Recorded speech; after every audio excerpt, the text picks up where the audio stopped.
എസ്തപ്പാനെ, വാചകവടി അധികം വേണ്ട. സകല അടവും അഭ്യാസവും പഠിച്ചൊരു താപ്പാനെയാണ് ഞങ്ങളുടെ മുന്നിൽ ഇരിക്കുന്നതെന്നുള്ള കാര്യം ഞങ്ങൾക്കറിയാം. പക്ഷേ ഏതു മതയാനയും തളയ്ക്കാൻ റെഡി ആയിട്ടാണ് ഞങ്ങൾ ഇവിടെ ഇരിക്കുന്നത്.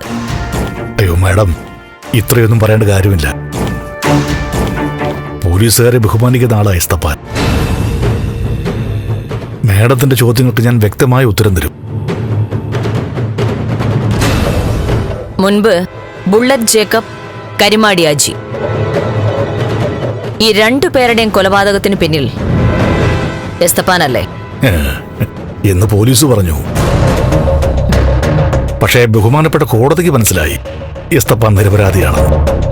അങ്ങനെ എസ്തപ്പാനെ വിട്ടയച്ചു. അത് എസ്തപ്പാൻ നിരപരാധിയാണെന്ന് കോടതിക്ക് ബോധ്യമായതുകൊണ്ടോ അതോ കൊലപാതകം ആസൂത്രണം ചെയ്തതിന്റെയും തെളിവ് നശിപ്പിച്ചതിന്റെയും തന്റെ മിടുക്കുകൊണ്ടോ? നശിപ്പിച്ച തെളിവ് പോലീസ് കണ്ടെടുത്തിട്ടുണ്ടായിരുന്നു. കൂടുതൽ ഷോ എന്ന് വേണ്ട. ഷോ കാണിക്കാൻ നിങ്ങൾക്കല്ലേ സാറേ? മര്യാദയ്ക്ക് നടന്നുപോയി എന്നെ നിങ്ങൾ പിടിച്ചോണ്ട് വന്ന് എന്തൊക്കെയോ ചോദിക്കുന്നു. നിങ്ങൾ ചോദിക്കുമ്പോ എനിക്ക് ഉത്തരം പറയണ്ടേ? ഷൈജ,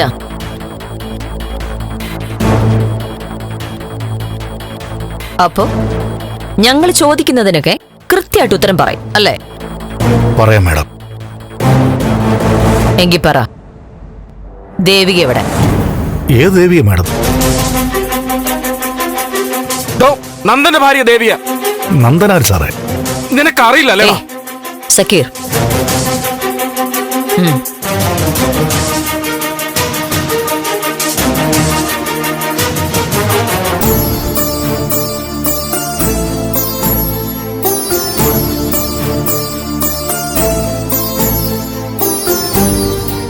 അമ്മയുടെ ചില രീതികള്, അല്ല ചില രീതികളല്ല, പല രീതികളും എനിക്കൊട്ടും ഇഷ്ടമല്ലായിരുന്നു.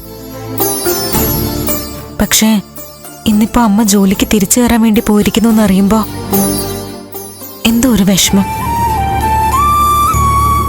അച്ഛനും രചന ചേച്ചിക്കും നമുക്കൊക്കെ വീട്ടിലെ ബുദ്ധിമുട്ടുകൾ അഡ്ജസ്റ്റ് ചെയ്യാൻ പറ്റും. പക്ഷേ നന്ദുവിന്റെ അമ്മ, ആന്റി ഇപ്പോ വല്ലാത്ത അവസ്ഥയിലായിരിക്കും. ഇപ്പൊ എനിക്ക് തോന്നുന്നത് ചില ബുദ്ധിമുട്ടുകൾ വന്നത് ഒരു വിധത്തിൽ നന്നായെന്ന്.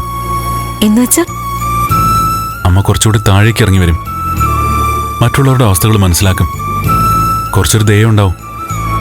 ദേഷ്യത്തിലും അഹങ്കാരത്തിലും ഞാനാണ് എല്ലാം എന്നുള്ള ഭാവമൊക്കെ ഒന്ന് കുറയും. എല്ലാം ഒന്ന് നന്നായിട്ട് അവസാനിക്കണേന്ന് ഒരു പ്രാർത്ഥനയുള്ളൂ. കാശിന്റെ ഇല്ലായ്മയ്ക്കപ്പുറം നമ്മുടെ കുടുംബത്തിന്റെ അവസ്ഥ ഒന്ന് നേരെ ആവണ്ടേ?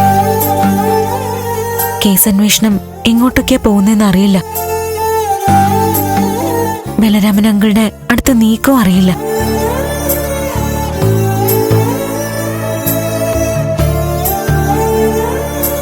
ഞാൻ ഈ വീട്ടിലുണ്ടെന്ന് പോലീസോ ബലരാമൻ അങ്കിളോ ഏതെങ്കിലും പത്രക്കാരോ അറിഞ്ഞ പിന്നെ എന്തായിരിക്കും നടക്കുന്നത്? ജനക്കൂട്ടം ഇരച്ചു പാഞ്ഞു വരും, വീട് തല്ലി തകർക്കും. ഈ വീട്ടിലുള്ളവരുടെ അവസ്ഥ എന്താവും ആലോചിക്കുമ്പോ ആകെ ഒരു വിറയല് പോലെ വരിക. 2 തരത്തിൽ ചിന്തിച്ച് സമാധാനിക്കാം. എല്ലാം ശരിയാവുമെന്ന് വിചാരിക്കാം, അല്ലെങ്കിൽ വരുന്ന പോലെ വരട്ടെ എന്ന് വിചാരിക്കാം. ഇനി എന്തൊക്കെയായാലും ശരി, എവിടെയായാലും നമ്മൾ ഒരുമിച്ചായിരിക്കും ഇനി അങ്ങോട്ട്. ഫ്ലവേഴ്സ് ഒരുക്കുന്ന കാഴ്ച വസന്തം യൂട്യൂബിൽ പ്രേക്ഷകർക്ക് ലൈവായി കാണാം.